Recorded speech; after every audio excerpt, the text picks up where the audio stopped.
Welcome to The Creative Influencer, where we discuss all things creative with an emphasis on influencers. The Creative Influencer is hosted by John Pfeiffer. John is an entertainment attorney in Santa Monica, California, who represents influencers and other creatives.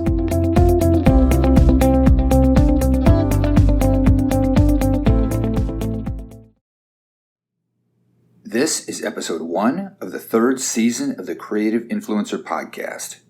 Today we interview Tiffany Mitchell. Tiffany is an Instagram influencer based in Nashville. She was involved in a motorcycle accident and later posted about it on Instagram. A few weeks after her post, BuzzFeed did a hit piece implying that she staged the accident and had an impromptu photo shoot for Smartwater. Nothing could be further from the truth. But in today's world, accusations become the truth. Much hate was hurled Tiffany's way. She even received death threats. She will tell us about being accused of something she didn't do and the personal impact. Tiffany also talks about her journey to become an influencer and why she doesn't like to be called one. Stay tuned. I am joined today by Tiffany Mitchell. Welcome to the podcast. Thank you. You are a lifestyle blogger. Yes. And you're on Instagram. Yes.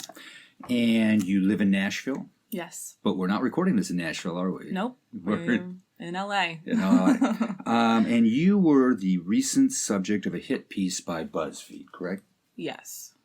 And I want to talk to you about that. We'll come back to it. Yeah. But I want to kind of set the scene of who you are before we talk about the piece. Mm-hmm. Where are you from originally? I was born in New Jersey, raised there, and kind of bounced back to New York because my dad lived in New York. And then I lived in Long Island for a little bit before relocating to Kentucky about 7 years ago. And then Kentucky to Nashville, how'd you get there? I was married when I left Long Island, and I moved to Kentucky with my ex-husband, and then we went through a divorce. And in that process, there was a lot of difficult stuff going on in my life. I had had a miscarriage and my marriage was falling apart, and I had started to share about those things on Instagram as sort of a vulnerability and healing practice.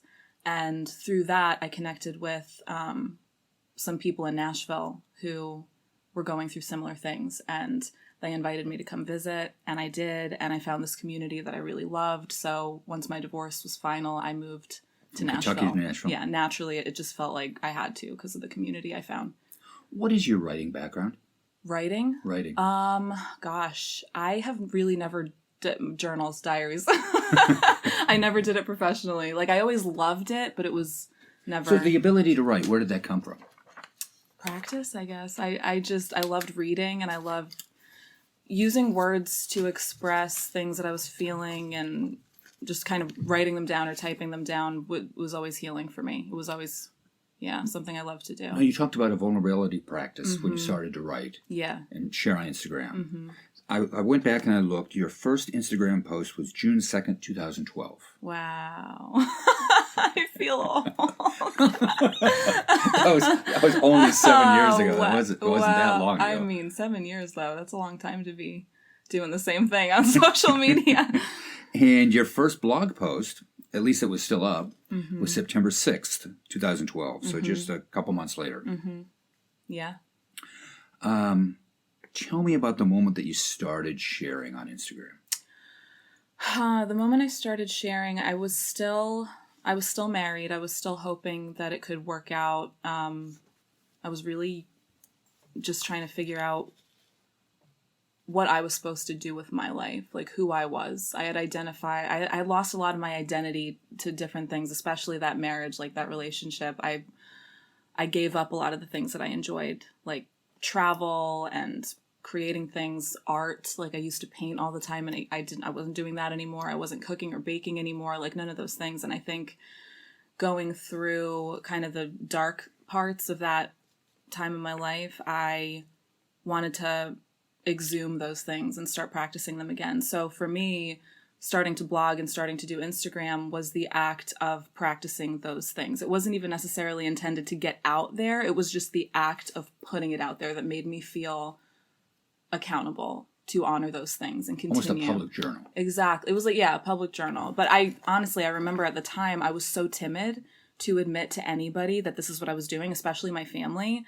that my first thought was, if I really wanted to be courageous, I would put this on Facebook because my family would see it, but I was too timid to do that. I didn't want them to know. Like I was so shy, and for some reason there was so much shame and hiding for me. So I picked Instagram because I didn't think anyone would see it. The place to hide is Instagram. Exactly. I thought that, So 7 years has changed a lot on Instagram. It has changed a lot, yes. When did your family first find out that you were on Instagram? Oh goodness. Maybe just a few months later. Same with friends? No, honestly, my friends knew about it pretty quick. Well, a couple of close friends knew about it quickly because one of the girls that I started my blog with, actually, originally, I went through first grade all the way through high school graduation with her. Like, we were in each other's weddings and everything. And, like, she had moved to Chicago and I was in Kentucky. And we're like, what if we did the blogging thing together? Like, sort of contributed to the same thing. So she knew about my Instagram from the beginning and was on that kind of vulnerability practice journey with me. So friends definitely knew about it right away, but my family found out a few months later, and I was still embarrassed. Like, I'm trying to remember what that was like to be embarrassed to share stuff, because I've been doing it now for like 7 years. Years, yeah. But they were supportive. I was so afraid for no reason. Like, there were real reasons within myself, but nobody really gave me a reason to be ashamed of any of the things I was doing. It was just all in my head. In the vulnerability practice, where did you get the idea for that?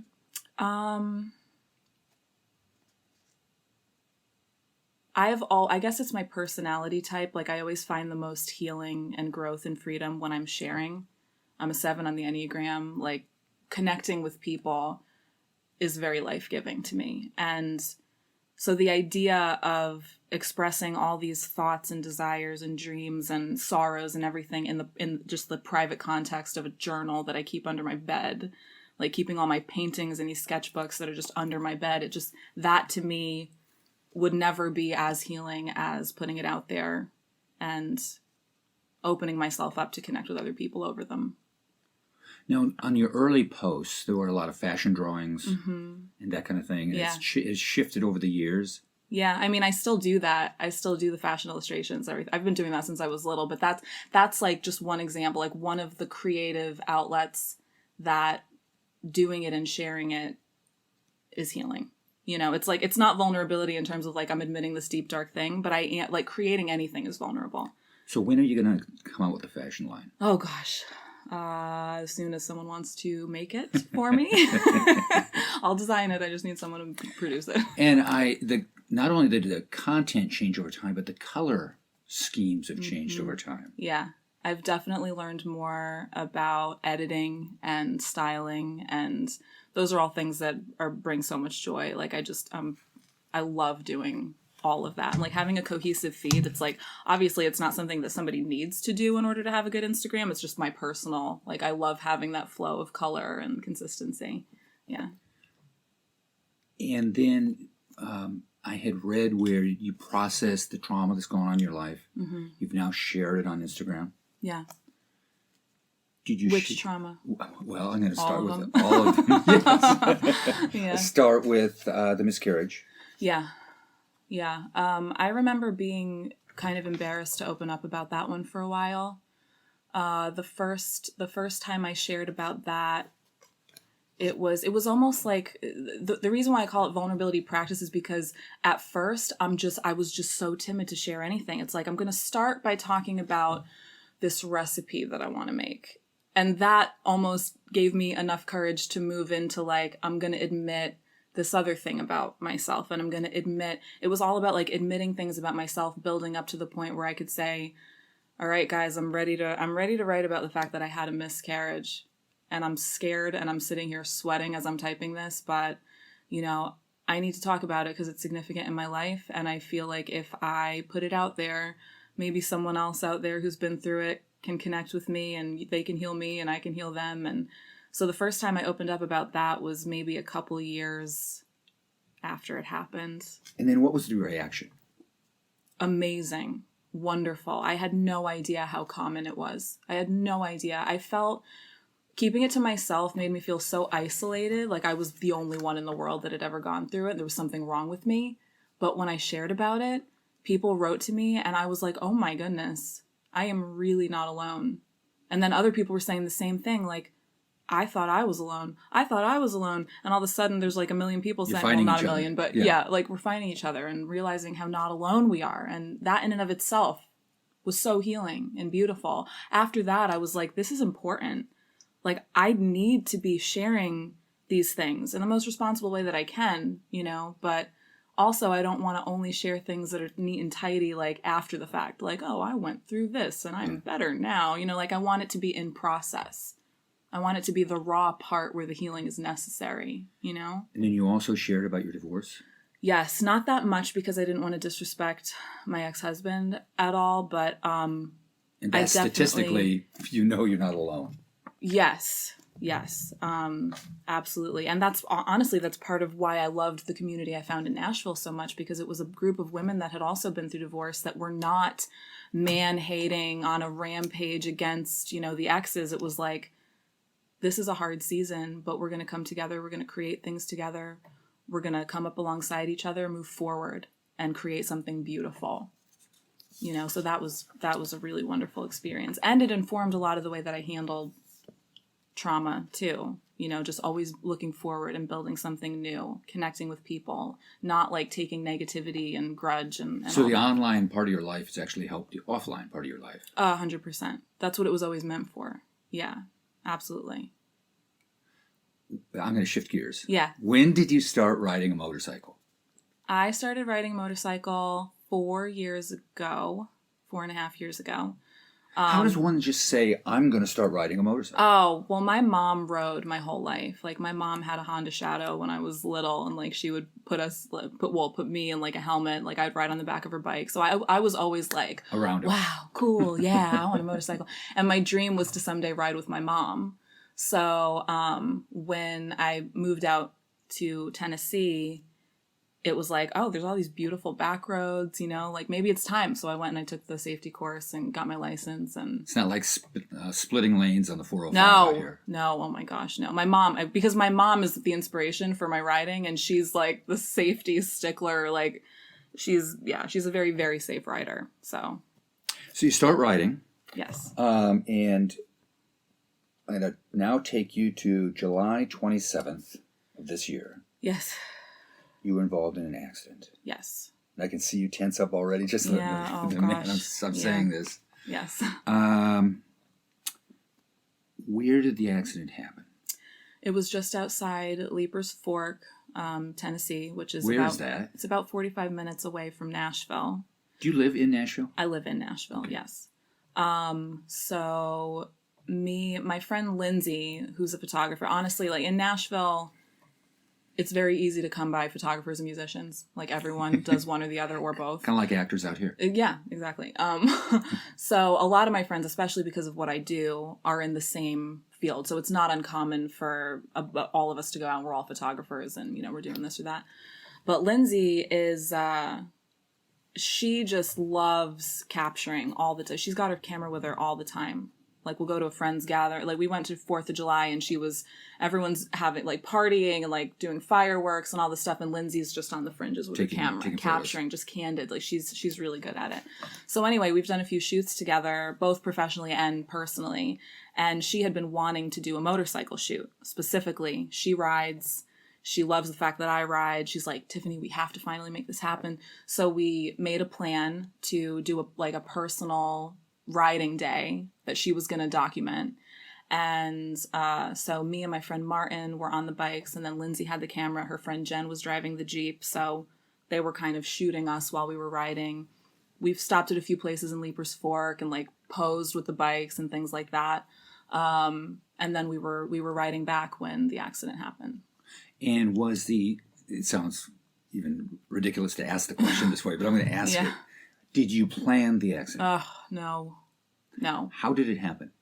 So me and Martin were riding behind the Jeep, and we were on these little side roads. It was kind of sunset hour, and Lindsay was shooting out of the back of the Jeep at us, and we got onto this secluded road, like pulled off onto this little side road, and the speed limit must have been like 25 miles an hour. And Lindsay pulled the Jeep to the side so that I could pass her so that she could just shoot Martin riding behind. So we were going pretty slow at that point. I passed Lindsay, and so I'm riding in front of everybody. And then there was this curve in the road, and I misjudged. It looked like a pretty wide, pretty gradual curve. But as I was taking it, I realized it was a lot sharper than I thought. So there was no guardrail or anything. It was like just a dip from the pavement into the grass. And then like a fence like 20 feet away.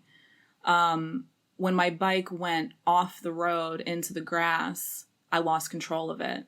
And I panicked and used my front brake, and the brakes were out of sync. And like I ended up falling to the left and hit the pavement on my left shoulder and hip. And the bike landed on its left side and slid through the grass. So the bike hit the grass. I hit the pavement. I rolled a couple times and landed on my right side.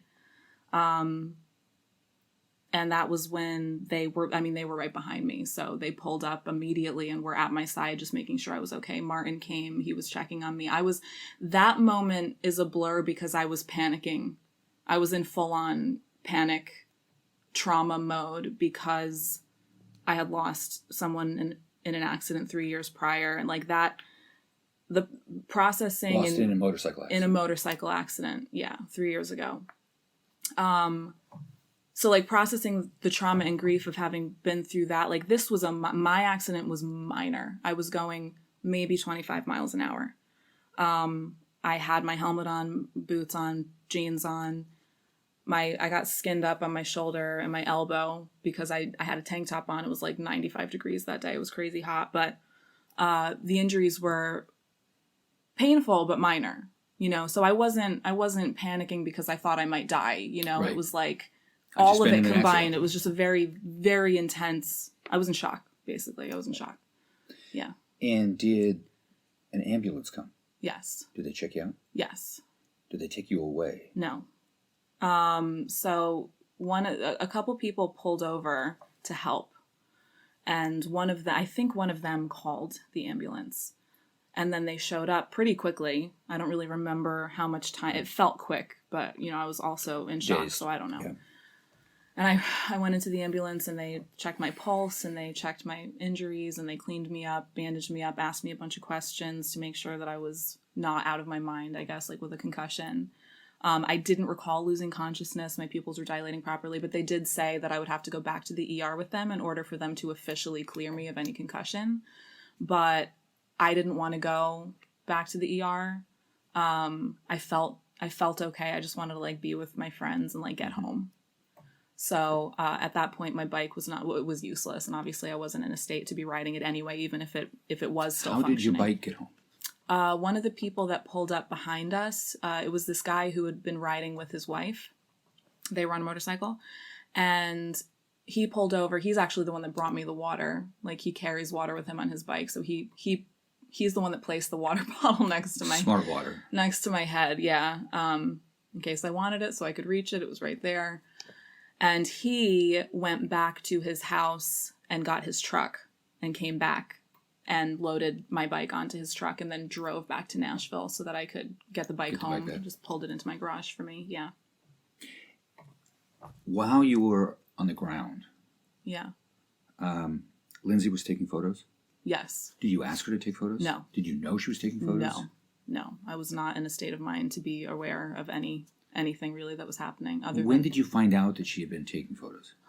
We were back at my house because I didn't ride back with them. There was no room in Lindsay's Jeep. Martin was on his bike. Lindsay and Jen were in the Jeep. I rode back with JD, the guy that pulled over, the guy that put it on the truck. Hauled my bike for me. Yeah, so I was with them. I was in the car with them. So it was when we were back at my house. We were all I was very sore. I was like just... but we were all sitting in the side patio of my house, and Lindsay was like, I want to show you some of these photos I captured. I could tell that she didn't know like how I would react to seeing them. Like she was very sensitive about it. But as I'm scrolling through them, I was like, oh my God, I was so grateful that she because when you're going through, everyone's different. I'm one of those people that really appreciates when something like that, it's like, because I don't really remember all of what it was happening. So being able to see that was really powerful for me, like seeing the way that Martin was there for me and understanding that Lindsay, my friend who knows what I've been through, believed that that moment was valuable enough to capture the way that she captures things. Like it meant a lot to me. So I found out later, maybe an hour after That she had the photographed incident. Yeah. I skipped it, but did the police come? Yes. Yeah. I don't remember I think they got there before the ambulance. I think they did. But yeah, they were just there taking a report. They wanted to know exactly what happened, what damage was done to the bike. I remember them asking me if I wanted to like make any kind of insurance claim for the bike. There was something they asked me about the bike and I was like, no, like I just wasn't, I wasn't really processing things that accurately in the moment, but yeah. Police were definitely there. So you're seeing the photos a couple hours later, or an hour later. Yeah. When did your friend share them with you so you could share them? I think it was the next day. She loaded them into... she uploaded them to this thing where you can share the link and then download the ones that you want. I think that was the next day. Yeah. And then eventually you did an Instagram post about the accident? Yes. How long after the accident was the post? I think it was a few days. I think it was a few days later. I know I posted on my Instagram stories the next day. Did I? I don't remember how many days after it was. Maybe 3 or 4. Did you hashtag anything? No. Did you tag anything? Just the friends that were there and the strangers that came to help. Was your idea to share it with the people outside of your community? No. It was meant, and this is another interesting thing. Like my Instagram has been shrinking for a while. Like with the algorithms and everything, like fewer and fewer and fewer people are actually seeing my posts. The ones that see them, have been ones that are actively engaging with me on a regular basis. So when I shared this and didn't use any hashtags and didn't do anything to promote it or anything like that, like genuinely it felt like a very closed group of people that were going to actually see it. What was the initial reaction? Wonderful. It was like, oh my gosh, these are beautiful. Wow, I'm so sorry that happened. What did this bring up for you? Like everybody who was commenting initially knew what had happened and why it meant so much to me. So just to set the timeline again. The Yeah. accident was July 27th. Yes. And then Can we look at the date on the post? I actually have that. Oh, okay. The date of the post you archived it, so I'm not sure. Oh, I can. Yeah, let's check it. Okay, I'm going to check it. Okay, so while you're doing that, then on August 19th, you received an email from BuzzFeed. Yes, I did. What time of day was that? It was July 31st, by the way, was the post. The post, July 31st? July 31st. What time of day was BuzzFeed email? It was... We're doing 10 a.m. 10 a.m.? It was like 10 a.m. on August 19th. And the email had 4 questions. Yes. Because I've seen it. You've shared that with me. Yes. The first question was, why/how did the scary accident become a photo shoot? Yeah. Was that the first time anybody had used the words photo shoot? That morning, I had gotten a very strange burst of negative activity in the comments on that post. Do you have any idea where that came from? I had no idea. The post had been, it was 2 to 3 weeks past, so that usually older posts don't really get activity. Like after 2 days, they're really done getting activity. So the burst of activity was weird, and the fact that it was so negative and accusatory, they were talking about how disgusting it was that someone took photos of that, and how disgusting I was for faking an accident and using it to promote Smart Water. Like it was very weird and negative all of a sudden. And just so we get this out of the way, yeah, did you have a brand deal with Smart Water to place that by the accident? No, I can't even. Why would? Let's say I was a despicable person. Why would Smart Water do that? Like what? I just. Well, can't, that's a whole different issue. Exactly. That's what I mean. I just a brand can't. Wouldn't. I can't comprehend any aspect. I can't comprehend any aspect of that at all. So, How did you respond to BuzzFeed's email? I was worried. I was very confused, and I told them that. I said, I'm not really sure what's going on here, but this post had a very positive response. Like, this negativity, that just started an hour ago, so I'm not really sure what's going on, but here's the story of what happened. I told them everything I told you just now, basically. And I asked them to please not do a story about this, casting it in a negative light or playing up any of those accusations, because that wasn't it at all. That wasn't true at all. And I didn't want something that meant so much to me to be exposed to the rest of the world that way. I didn't want to be introduced to a God knows how many strangers in that context. And I asked them to please, like, help me understand what was going on. In that same day, the article came out, correct? Yes, within a few hours. And I'm going to read you the headline. Yeah. Like you don't know what it is, but I'm still going to read it anyway. Yeah. An influencer is defending her decision to post a photo shoot of her motorcycle accident on Instagram. Then the sub-headline is, Nashville-based lifestyle blogger Tiffany Mitchell denies her mid-accident photo shoot was staged or sponsored. And then the first line of the article, a lifestyle blogger based in Nashville is answering to critics who questioned why she turned her scary motorcycle accident into an impromptu photo shoot. Oh my goodness. Okay, so Yeah. the first three sections, photo shoot, photo shoot, photo shoot. Was it a photo shoot? No. Did you pose for it in any way? No. Were you positioned in any way? No. Were there lights set up in any way? No. How does it make you feel that the reporter would say something like that? Horrible. It's devastating. It's like, I can't even comprehend how someone would do that. Like, I don't, what was happening in reality, it would have been completely impossible for me. I didn't have the presence of mind. I was in shock. I was dealing with things so much more important than thinking about Instagram content. You know, like, this was a real life, real intense, terrifying trauma experience. Like, this was not in any way, it couldn't have been farther from my mind to do any of those things. You know, so having to, like, rewind all the way back, like go back to the moment and try to, you know, even respond to questions like that. It's like, after BuzzFeed ran that article, what Yeah. happened to the comments on your site? absolute flood of hatred. Absolute flood of hatred. There were people that came and watched the stories that I posted, explaining the whole account of what happened. And some of those people said, "Oh my goodness, I'm so sorry that this is being painted the way that it's being painted. Like, I believe you. You shouldn't have to defend yourself. I hate the fact." So there was a lot of support, but There was a lot of negative too. Flood of negative, just really vile things that I can't even, you know, the fact that people would reach out to a stranger and say some of the things that were being said, I can't comprehend that either. What kind of things were said? Death threats, people saying that I deserve to die, people saying that I should kill myself.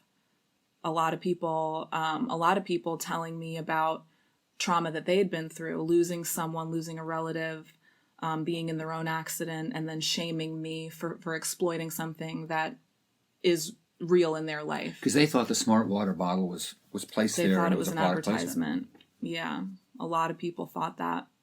Never mind, there would have had to have been a hashtag ad had you been following the law. Yes, yeah, and in every sponsored post that is on my feed, there is hashtag disclosure for the partnerships that I'm in. You know, I do this professionally as well, so I take that very seriously, and I have consistently since I started doing any brand campaigns. Yeah, there was no hashtag. There was no brand tag. This interview is about a month after the BuzzFeed article dropped. Mm-hmm. How are you feeling now about it? Honestly, I'm still really sad and kind of uncertain about how to navigate through this because it keeps getting picked up. It's like it'll die down and I'll think it's over, and then something else will happen. Someone else will repeat it and say something awful, and then their followers come, their readers come, and just the hatred just comes in waves. It's just... How has your community reacted? Very supportive, very kind, compassionate. They're really sorry that this is happening. And a lot of people are just telling me don't listen to any of it. Anybody that would reach out and say hateful things it's just not worth your time to even consider it. But that's hard. It's just hard. Now, before the article, on a 1 to 10 scale for criticism, Yeah. 10 being a little criticism really bothers you, 1 being, say whatever you want. Yeah. Where were you on the 1 to 10 scale?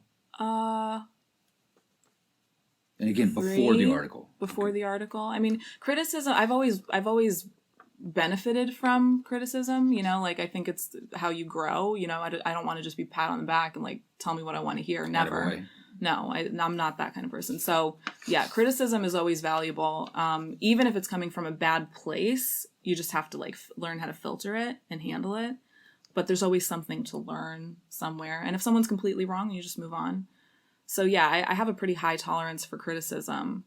But this was different. This didn't feel like criticism. It felt like just full-on hatred. Blind hatred. No interest in the real story. No interest in what really happened. People that were so committed to hating me because of something they read, that even with video of the injuries, even with a police report, medical records from the ambulance, my full story, that guy who brought me the water writing a statement about it, saying that was my water. I had it on my bike. I put it by her head so she could reach it. Nobody cared.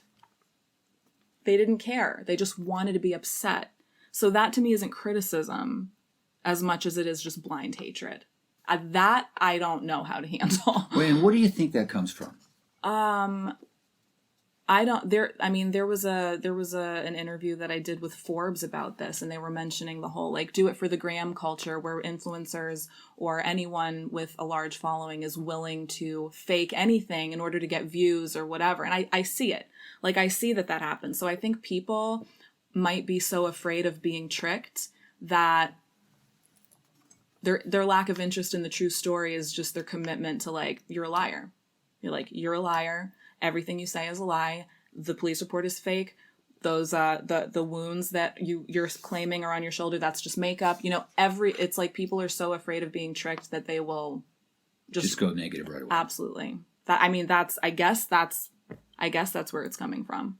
Now, and this is going to be a follow-up mini-sode episode, but your brother did Yeah. did a rant/bit. Yeah, he did my brother's a brilliant writer, actor, comedian, and when he found out what happened, he hadn't seen any of it, and I FaceTimed him one day, and I was like, Chris, have you heard about what's been happening? He's like, no. I told him the whole thing, and he got so upset.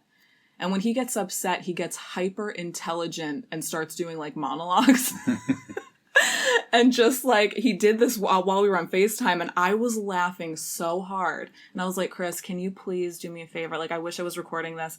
Can you record yourself doing that kind of rant and send it to me? It will help me so much. So the next day he sent me this recording of himself, and it was amazing. It was about his anger towards, this clickbait journalism culture where there's basically these massive media outlets that are bullies, that start rumors, and they just kind of act like they're all hands off. I'm gonna put this rumor out there and see what people think. They know that people are gonna get angry. They know people want to be angry and they want to attack. So they're setting them loose on whoever the rumor's about, and nobody asks questions, So his rant was basically about how journalism used to be there used to be this integrity, in order to earn readers and follow, And just warning in advance, the rant will come with an adult language warning. Yes, yeah. And he has his own style. I don't want to be responsible for anything he said. So he does go off out of bounds a little bit at a couple points. Well, it will have a warning. Yeah. Shifting gears. Yeah. Do you consider yourself to be an influencer? I hate that word so much. I know that technically, career-wise, I would be put in that category. But the reason I hate it is because I think it kind of makes that the concept of having influence exclusive to people with a social media following, and I don't believe that at all. I believe that if you smile at someone in the grocery store, you're an influencer, you know, like, so I don't like the way it's been designated to people with numbers. I hate that. So technically, yes. Personally, no. 2 more questions. Yes. What's ahead for you?